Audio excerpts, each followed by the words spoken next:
Hello, it's Riikka Kovasin here with another video. This time I'm making kind of an altered door slash canvas because I'm using this chipboard door from A.B.Studio collection as my base. I'm starting by kind of building the door. So A.B.Studio has this collection of 3 bases and then elements coming on top, and you can make 3 doors out of the little elements. I'm a little bit kind of heavy-handed with elements with this door, so I end up with just 2 in the end, but I'm happy with that.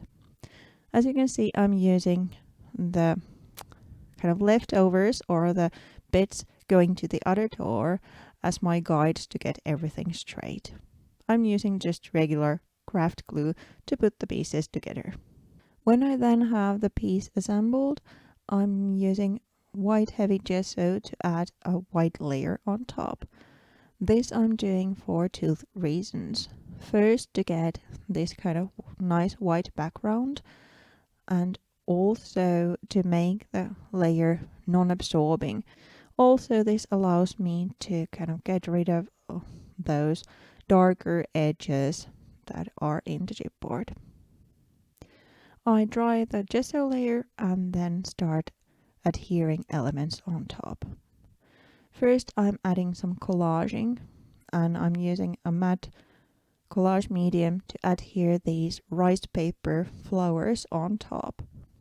I'm manipulating the paper so that it kind of goes into the grooves, follows the dimensional pattern of the door. I'm adding 1 bigger piece to the bottom left corner in a way, and then balance the composition by adding a little word to the right bottom corner and a little flower to the top right corner. I'm using the same technique to all 3 elements, making them kind of warped into the shape of the door. After that, I then again dry the project. Even though I'm working on top of a relatively dimensional base, I want a little bit more dimension and kind of different layers on top. So I'm grabbing this stencil and some modeling paste and adding a touch of the pattern on top. I'm not coating the whole surface, just here and there to add some more interest to the background. This time I'm not drawing the dimensional layer immediately, but start building the cluster on top immediately, so the paste also acts as an adhesive, although I do add some gel medium in there as well. As the bottom layer for the cluster, I'm using this fiber and making kind of a little nest or a wreath underneath everything, and then start layering elements on top. First, I'm adding some die-cut flowers on top, and then some paper flowers. At first, I thought to kind of go with a powder pink color scheme throughout, but it looked a little bit just too bland, no contrast of whatsoever.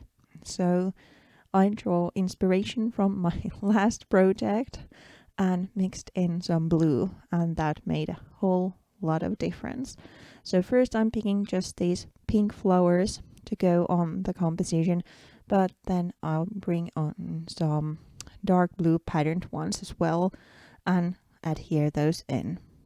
After I'm then happy with the layers, I let the project dry a little bit before continuing, so the gel will go a bit more solid and don't get mixed to the colorants coming on top. For the colorants, I'm first adding some watercolor. I'm adding some blue paint to the background, kind of highlighting the shadow, but also adding some splashes here and there. But the consistency of watercolor is so different compared to acrylics, so the splashes will get a little bit, how do I say, splodgy looking. They're not that intricate that I want. So I'm then later on adding also some acrylic splashes on top to make just these teeny tiny dots to the background. I'm also adding some watercolors to the flowers, making them more of my own, so they will not look as they come straight out of a package anymore, because there's a little hint of color and kind of manipulation in them.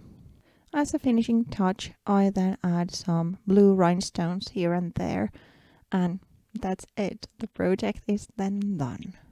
Here you can see the finished piece and some detail shots. Usually I would say that I will be seeing you within a week, but unfortunately there's going to be a bigger gap this time because of the Easter. So I hope you enjoyed this video, and I'll be seeing you in next month. Bye!